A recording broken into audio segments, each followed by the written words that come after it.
The Internet and the World Wide Web enables thousands of computers to communicate with each other every day. Therefore, information can be gathered and distributed between cities, states, and even continents. Microsoft Internet Explorer makes it easy to access this information and bring it right to our desktop. This new version of Internet Explorer is very much like its predecessor, version 4. Internet Explorer 5 is extremely customizable, and there have been some enhancements to the user interface that we'll point out as we go along. Other improvements have been made with the web author or developer in mind. For example, Microsoft has enhanced the browser's support for dynamic HTML, which makes it easier for developers to add dynamic behavior to their pages. We'll begin this tutorial by examining the desktop icons added by Internet Explorer. When we install Internet Explorer 5, it updates any previous versions we have on our computer. At the Windows desktop, we see the icons for Internet Explorer and Outlook Express.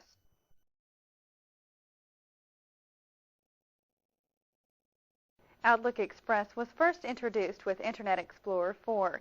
It was designed as an upgrade to the Internet mail and news that came with the previous versions of Internet Explorer. With Outlook Express, we can communicate through email messages and share information with others by subscribing to or accessing our favorite news groups. We'll learn how to use Outlook Express a little later, so let's return to the Windows desktop. Let's turn our attention to the icons in the Windows taskbar. If you're using Windows 98 as we are, you will see a Quick Launch toolbar next to the Start button. This toolbar contains an Internet Explorer icon that allows us to quickly open the browser window. There's also an icon for Outlook Express that we can use to open this program as well.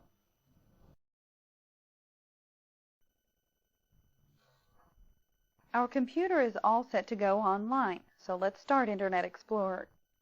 We could open Internet Explorer by clicking the Start button and accessing it through the Programs menu.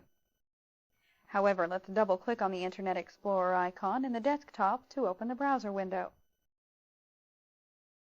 If a message appears asking if we would like to make Internet Explorer our default browser, we'll choose Yes. Keep in mind that you may be prompted to enter your username and password if you're using a modem. Like most Windows applications, there's a title bar and a menu bar. For Internet Explorer, the title bar displays the name of the web page we are currently viewing. The menu bar contains the commands that allow us to access the main functions for Internet Explorer. For example, let's open the View menu and select Text Size. These options allow us to increase or decrease the font size if we're having trouble reading the text on a web page. Let's close the View menu by pressing Escape 3 times. Below the menu bar is the Toolbar, which provides buttons for specific functions in this program. For example, if we're opening a web page that's taking a long time to display, we can click on the Stop button. If for some reason a page doesn't load completely, we can click the Refresh button to reload the entire page. Now we'll examine the address bar, which is located beneath the toolbar. This is where we enter the Internet address for the web page that we want to access. Once we type an address, we can use the Go button to open the web page. At the far end of the menu bar is a small logo icon called a sprite.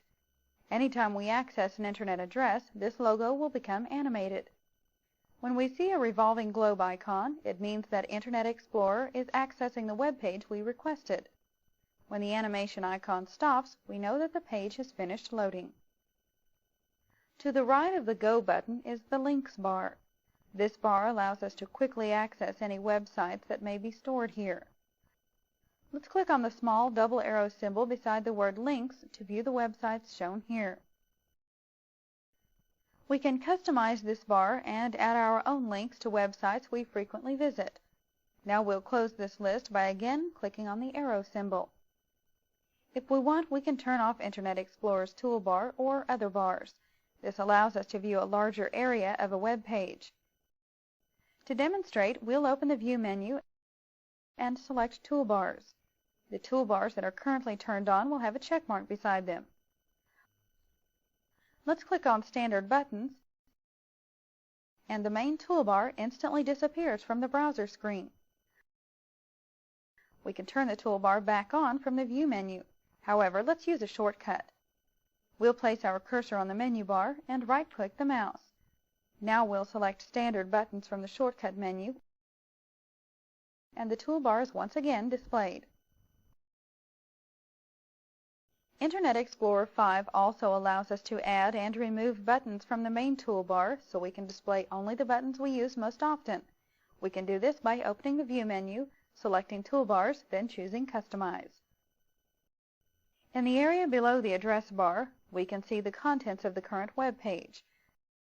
Microsoft maintains an excellent page that can help us get started using the web. This page, which is also called the MSN home page, offers many options to help us get started accessing information on the Internet. For example, we can sign up for a free Hotmail email account and log on to our account directly from this page.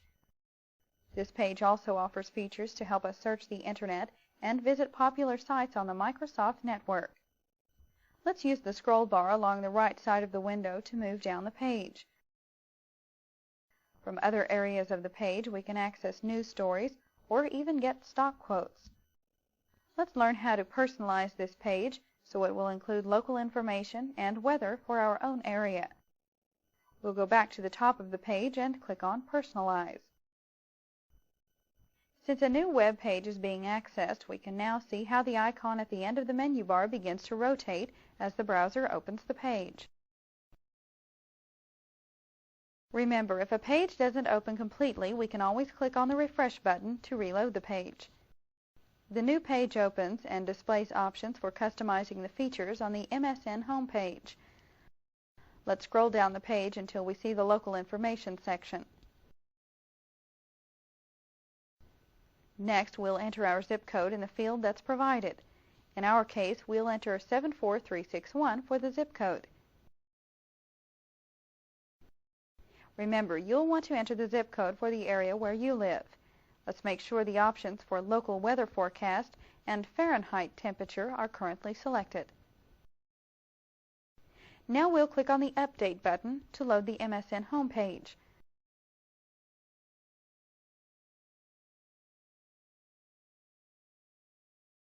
When the page is finished opening, we'll scroll down and see the local news and weather for our area.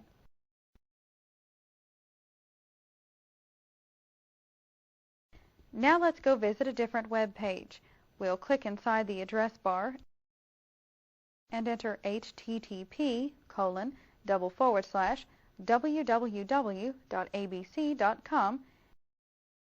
Then we'll click on Go. Let's turn our attention to the status bar along the bottom of the screen. Here we can see how Internet Explorer contacts the website, then begins downloading each part of the document. Now we'll take a moment to discuss Internet addresses. An Internet address is called a URL, which stands for Uniform Resource Locator. A URL tells our web browser where to go on the Internet and how to retrieve the information we've requested. Typically, a URL will consist of a protocol name, such as HTTP, followed by the name of the computer or company that maintains the website, and then it will have an extension called a domain identifier. The domain identifier specifies the location of the computer or the organization it belongs to. For example, the .com extension stands for commercial businesses. Let's review what we've covered in this chapter. First, we examined the desktop items added by Internet Explorer and discussed Outlook Express. Next, we opened Internet Explorer and examined the screen elements, such as the toolbar and address bar. We also learned how to personalize and include a local weather forecast on the MSN home page. Finally, we learned how to access a web page using the address bar, then discussed URLs.